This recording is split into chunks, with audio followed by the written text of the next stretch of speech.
Hello everyone. Today we are going to see sum number 20 in resolution of partnership form. TS Grewal bookல sum number 20 எடுத்துக்கோங்க. Dissolution of partnership form. இதில் வந்து நமக்கு ரமேஷ் உமேஷ் அப்படின்ற ரெண்டு பேர் பார்ட்னராக இருக்காங்க. அவங்களுடைய ப்ராஃபிட் ஷேரிங் ரேஷியோ எதுவும் கொடுக்கல. ஸோ டெபிட் சைடு சில ஐட்டம்ஸ் இருக்குது, கிரெடிட் சைடு சில ஐட்டம்ஸ் இருக்குது. டெபிட் சைடு வந்து debtors creditors workman compensation reserve, general reserve, current account of the partners, capital account of the partners. அடுத்தது credit side bank, debtors, stock, furniture, machinery, Umesh current account கொடுத்துருக்காங்க. Next நம்ம அட்ஜஸ்ட்மெண்ட்டில் என்ன கொடுத்துருக்காங்கன்னு பார்க்கலாம். Ramesh took over 50% of the stock, 10,000 less than the book value. அதாவது book value வந்து 1,30,000, அதில் ஹாஃப் ஆஃப் த அசட்ஸ் அப்படின் பொழுது 65,000. அந்த 65,000 10,000 கம்மியாக ரமேஷ் எடுத்துக்கிறாரு. அடுத்தது furniture was taken over by Umesh. Umesh 50,000க்கு ஃபர்னிச்சர் எடுத்துக்கிறாரு. Machinery sold for 4,50,000. Creditors paid in full. And there was an unrecorded liability 1,60,000, அதை 1,40,000 கொடுத்து செட்டில் பண்ணுறோம். அண்ட் அன்ரெக்கார்டட் லயபிலிட்டிக்கு வந்து 160 தான், ஆனால் நம்ம வந்து 140 கொடுக்குறோம். நெக்ஸ்ட்டு ரிமைனிங் அசட்ஸை புக் வேல்யூவில் நம்ம டேஞ்சிபிள் அசட்ஸை புக் வேல்யூவில் சேல்ஸ் பண்ணுறோம். என்னென்னா ஸ்டாக்கில் மிச்சம் பாதி இருக்குது, ரமேஷ் எடுத்தது போக பாதி இருக்குது. அடுத்து டெட்டாஸை பற்றி எந்த இன்ஃபர்மேஷனும் மேலே எவ்வளோக்கு ரியலைஸ் பண்ணாங்கன்னு கொடுக்கல அப்படின்னா நம்ம புக் வேல்யூவில் ரியலைஸ் பண்ணதாக நம்ம எடுத்துக்கிடணும். ஸோ இப்போ இதை வச்சு நம்ம ரியலைசேஷன் அக்கௌண்ட்டை எப்படி போடுறது அப்படின்றத பார்க்கலாம். ஸோ ரியலைசேஷன் அக்கௌண்ட்டில் டெபிட் சைடு அசட்ஸ் எல்லாத்தையுமே எழுதியாச்சு. அடுத்தது கிரெடிட் சைடு லயபிலிட்டிஸ் ரெண்டையும் டோட்டல் பண்ணிக்கோங்க.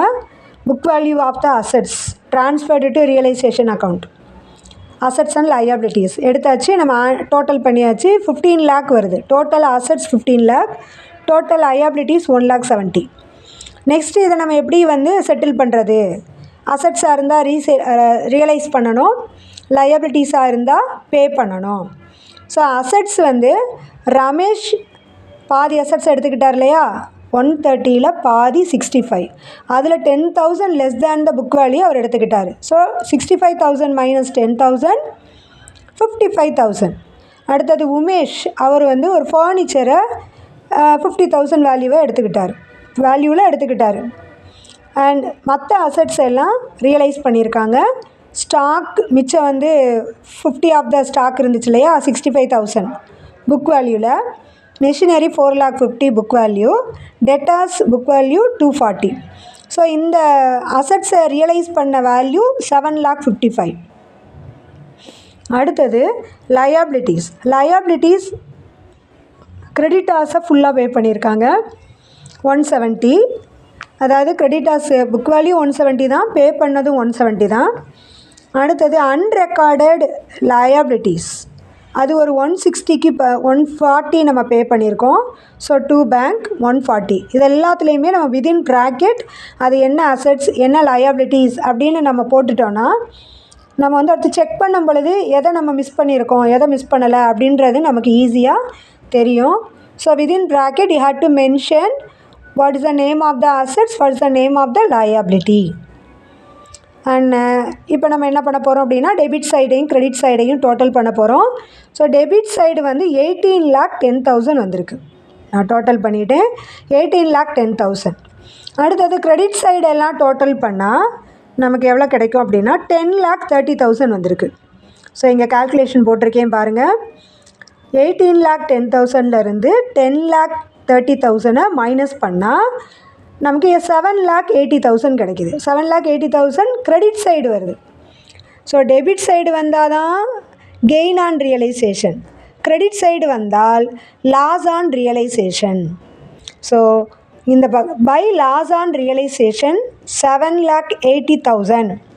இந்த ரமேஷ் உமேஷோடைய ஃபேர்மோடைய ப்ராஃபிட் ஷேரிங் ரேஷியோ நமக்கு கொடுக்கல.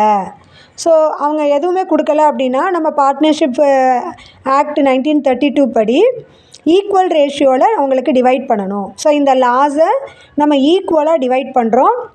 390 390 780.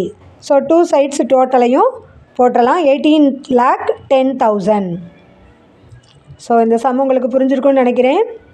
வீடியோ பார்த்துட்டு சப்ஸ்கிரைப் பண்ணுங்கள், லைக் பண்ணுங்கள்.